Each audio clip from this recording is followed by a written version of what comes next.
Good morning. I'm going to take a few minutes and share some tips, tying techniques, and I'm going to refer to my list. And the first one, a lot of fly tyers in between steps, they'll lay their scissors down. And this, you have to figure out where you lay them down, how to pick them up. What I find is I really like to carry my scissors in my hand while I'm tying a fly, so they're always handy.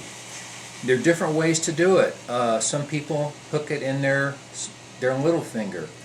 I like to put the scissors in my ring finger. They just barely extend past my fist.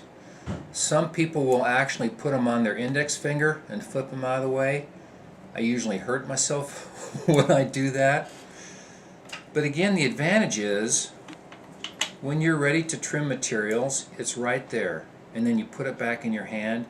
You still have thumb, forefinger, middle finger to manipulate your fingers, and you save the time of setting them down and picking them up. Okay, there's your first tip.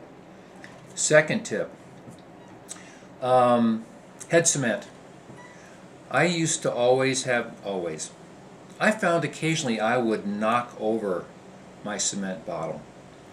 I learned a trick from a gentleman that I found just absolutely wonderful. I'll take an empty cement jar, drill a small hole in the tip, and then I use an applicator bottle. Now, why not just set the applicator bottle up like this? Oh, I used to use a bodkin to apply cement. Sometimes you have to do several trips. What I find with this applicator, by keeping it upside down, it never dries in the tip, and it's always ready. Now, this won't work with really thick viscous glues. It works great with thin or moderate consistency glues.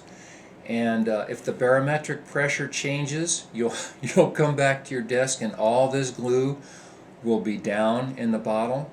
If that happens, you unscrew this, pour it right back, and you're ready to go. And then, how come this doesn't knock over? This is the stuff. 3M, I think it's poster tack.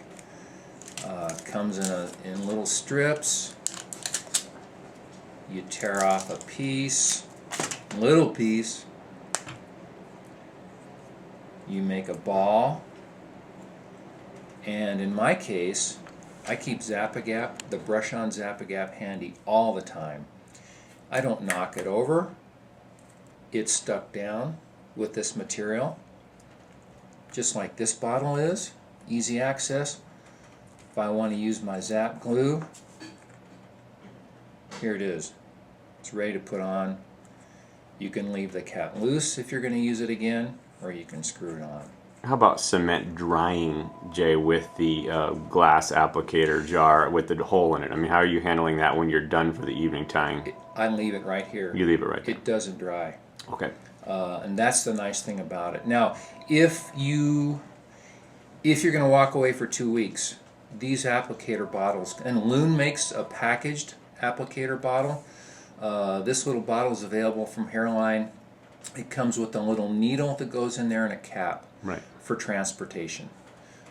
When I drive down here from Corvallis, I just put this in the back of the car and it's ready to go. But the Griffin jar, I think the glass jar, still has a hole in it. Yes, it still has a hole in it. Oh yeah, so at some point, if you're going to take this out, you can push this. There's always a little bit of buildup here. You just push it over, cover the hole, and then clean it out with a bodkin. Or you save a cap and put a unpierced cap on there. But this little arrangement is one that saved me a lot of time, and I don't have anything to knock over. And you can always put on just the right amount of glue. Okay, I have become very fond when I put on a thread base for my flies. I've become very fond at the very beginning of my fly, I'll just put a very light coating of cement on there. And I don't think that's essential, but I think it really helps durability. And one of the reasons I figured this out is if I mess up a fly, I'll pull out a razor blade and clean the hook off, start over again. When I do put a drop of cement on, I have to work to cut it off. When I don't put a drop of cement on, it just comes right off. So that tells me that putting that little coating of cement on my thread really does add to the durability of that fly.